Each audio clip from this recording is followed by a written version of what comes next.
ఆంధ్రప్రదేశ్ రాజధాని అమరావతి ప్రాంత వాసులకి త్వరలో నీటి కష్టాలు తొలగిపోబోతున్నాయి. ఇప్పటివరకు తాగడానికి చొక్క నీరు లేక అలమటిస్తున్నటువంటి పరిస్థితి రాజధాని గ్రామాలకు ఉంది. పూర్తిగా వాటర్ ట్యాంకుల సరఫరాపైనే ఆధారపడి ఉన్నటువంటి పరిస్థితి. 2018లోనే అప్పటి కూటమి ప్రభుత్వం ఇక్కడ ఈ ప్రాంతంలో నీటి సరఫరా కోసం ప్రత్యేక వాటర్ ప్లాంట్ని శాంక్షన్ చేసినప్పటికీ, కాంట్రాక్ట్ వర్క్లు ఇచ్చినప్పటికీ 2019లో మారిన ప్రభుత్వం పూర్తిగా వీటిని ఆపేసింది. ప్రస్తుతం ఆ పనులు తుది దశకు చేరుకున్నాయి. ఇప్పుడు అమరావతి ప్రాంతంలో రాయపూడిలో ఏర్పాటు చేసినటువంటి 10 MLD అంటే 10 million litres per day capacity ఉన్నటువంటి వాటర్ ప్లాంట్ ట్రయల్ రన్కి సిద్ధమైంది. ఆల్రెడీ నిర్మాణ ప్రక్రియ పూర్తి అయిపోయింది. ఎందుకంటే 2018లో కొంత పనులు మొదలైనటువంటి పరిస్థితి, కానీ గత 5 ఏళ్లుగా ఏ పని జరగలేదు. ఈ 6 నెలల్లో మాత్రం శరవేగంగా పనులు పూర్తి చేయాల్సినటువంటి అంశాన్ని ఏపీ గవర్నమెంట్ ఒక ప్రధానమైనటువంటి టాస్క్గా ఇచ్చింది. అలానే ఎయిమ్స్కి సంబంధించి కూడా నీటి సరఫరా సమస్యను పరిష్కరించేందుకు రాష్ట్ర ప్రభుత్వం కొన్ని చర్యలు తీసుకుంది. అక్కడ ఒక స్పెషల్ డెడికేటెడ్ వాటర్ ప్లాంట్ని ఏర్పాటు చేసింది. అదే తరహాలో రాయపూడి గ్రామంలో ఏర్పాటైనటువంటి ఈ 10 MLD ప్లాంట్ ఇప్పుడు ప్రారంభోత్సవానికి ట్రయల్ రన్కి సిద్ధమైంది.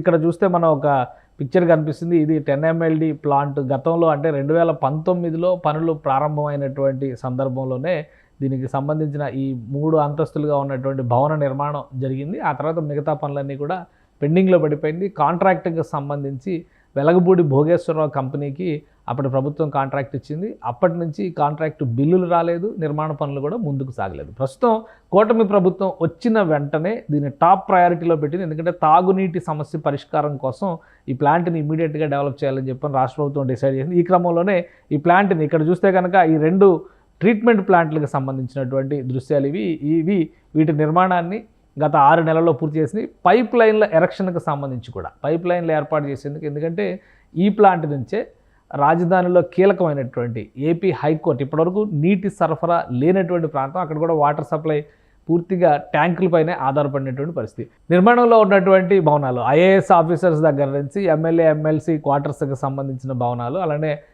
NRI ఏపీ ఎన్ఆర్టీకి సంబంధించినటువంటి టవరు, ఇతర ప్రదేశాలు ఒకసారి మనం గమనించి చూస్తే కనుక విట్ కాలేజీకి కూడా వాటర్ సప్లై కేవలం ట్యాంకర్ల ద్వారా మాత్రమే జరుగుతుంది. దీంతో ఈ ప్లాంట్ని కంప్లీట్ చేసి దీనికి ట్రయల్ రన్ చేస్తారు. ఇక్కడ మనం చూస్తే కనుక దృశ్యంలో ఒక ఓల్డ్ ప్లాంట్ కనిపిస్తుంది. ఇది ఓల్డ్ గతంలో ఉన్నటువంటి చిన్న కెపాసిటీ, ఎందుకంటే రాయపూడి గ్రామానికి ఆ చుట్టుపక్కల ఉన్నటువంటి తుళ్ళూరు ఇతర గ్రామాలకు సంబంధించి వాటర్ సప్లైకి ఉపయోగించినటువంటి ప్లాంట్ ఇది. ఇప్పుడు పూర్తి స్థాయిలో ఇది 10 MLD అంటే పర్ డే 10,000 మిలియన్ లీటర్లకి సంబంధించినటువంటి కెపాసిటీ ఉన్నటువంటి 10 మిలియన్ లీటర్ల కెపాసిటీ ఉన్నటువంటి సామర్థ్యంతో ఈ ప్లాంట్ని ఇక్కడ నిర్మించారు. ఈ ట్రీట్మెంట్కి సంబంధించినటువంటి ట్రయల్ రన్ దృశ్యాలు మీరు చూస్తున్నారు. ఈ కంపెనీకి సంబంధించి అంటే వెలగపూడి భోగేశ్వరరావు కంపెనీకి సంబంధించినటువంటి పనులు గతంలో ఆగిపోయినప్పటికీ ఈ 6 నెలల్లో శరవేగంగా పూర్తయింది. ప్లాంట్ నిర్మాణానికి సంబంధించినటువంటి పనులు, ప్రధాన భాగమైనటువంటి ట్రీట్మెంట్కి సంబంధించినటువంటి పనులన్నీ కూడా కంప్లీట్ అయిపోయినాయి. ఇప్పుడు దృశ్యాల్లో కనుక మీరు చూస్తే వాటర్ ట్రయల్ రన్ కూడా జరుగుతుంది. ఈ ట్రయల్ రన్ కంప్లీట్ అయిన తర్వాత ప్రారంభోత్సవానికి సంబంధించి, ఎందుకంటే ట్రీట్మెంట్ ప్లాంట్ ఎలా పనిచేస్తుందనే దాని మీద ట్రయల్ రన్ నడుస్తుంది. అయితే ట్రీట్మెంట్ ప్లాంట్ నుంచి వాటర్ సప్లైకి సంబంధించి AIS officers, all India service officers quarters, అలానే హైకోర్టు బిల్డింగు, అలానే ఏపీ NRT టవర్స్, మరోవైపు నుంచి విట్ కాలేజీ, కొత్తగా నిర్మాణంలో ఉన్నటువంటి ఇతర భవనాలు, వీటన్నిటికి కూడా పైప్ లైన్స్ ఎస్టాబ్లిష్మెంట్ చేస్తున్నారు. హైదరాబాద్కి చెందినటువంటి కల్పన ఇంజనీరింగ్ కంపెనీకి ఈ కాంట్రాక్ట్లన్నీ కూడా ఇచ్చారు. ఈ పైప్ లైన్లకు సంబంధించి కూడా మేజర్ షేర్ పూర్తయింది. ఒక 15 నుంచి 20% పనులు ఇంకా పెండింగ్, 20-25% పనులు పెండింగ్ ఉండొచ్చు అనేటువంటి మాట CRDA అధికారులు చెప్తున్నారు.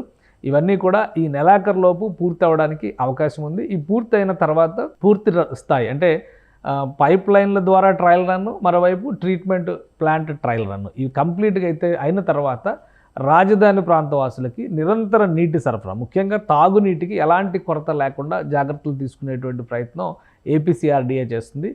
క్వాలిటీ టెస్టింగ్ తర్వాత ట్రయల్ రన్ పూర్తయిన తర్వాత దీనికి సంబంధించి ఒక క్లియరెన్స్ సర్టిఫికేట్ వచ్చిన తర్వాత ఏపీ CRDA లాంఛనంగా దీని ప్రారంభోత్సవానికి ప్రణాళికలను సిద్ధం చేస్తుంది. ఇప్పటి వరకు ఆంధ్రప్రదేశ్ రాజధానిగా పేర్కొన్నటువంటి అమరావతి ప్రాంతం పక్క నుంచే కృష్ణానది వెళ్తున్నప్పటికీ తాగునీటికి విపరీతమైన కటకట ఉన్నటువంటి పరిస్థితి. అలానే ఎయిమ్స్ లాంటి బ్రహ్మాండమైనటువంటి భవన సముదాయాన్ని నిర్మించినప్పటికీ దానికి కూడా తాగునీటి సరఫరాలో అనేక సమస్యలు ఉన్నాయి. అక్కడ ఉన్నటువంటి వ్యవస్థలు యంత్రాంగం రీత్యా రోజుకి 2 లక్షల లీటర్ల నీటి సరఫరా అవసరమైనప్పటికీ గత ప్రభుత్వం పట్టించుకోకపోవడం వల్ల కేవలం ట్యాంకర్లపైనే ఆధారపడి ఉన్నటువంటి పరిస్థితి ఉండేది. ఆ సమస్యను కూడా రాష్ట్ర ప్రభుత్వం కంప్లీట్ చేసింది. అక్కడ కూడా ట్రీట్మెంట్ ప్లాంట్ దాదాపుగా పూర్తవుతున్నటువంటి పరిస్థితి ఉంది. అతి త్వరలోనే రాజధాని ప్రాంత వాసుల దాహార్తిని తీర్చేందుకు ఈ రాయపూడి వాటర్ ట్రీట్మెంట్ ప్లాంట్ ప్రారంభోత్సవానికి ముస్తాబవుతుంది. దీనికి తగ్గట్టుగా ఏపీసీఆర్డీఏ ఏర్పాట్లు చేయబోతోంది. సుమన్ టీవీలో మీ పర్సనల్ అండ్ బిజినెస్ ప్రమోషన్స్ కోసం కింది నెంబర్కి కాంటాక్ట్ చేయండి.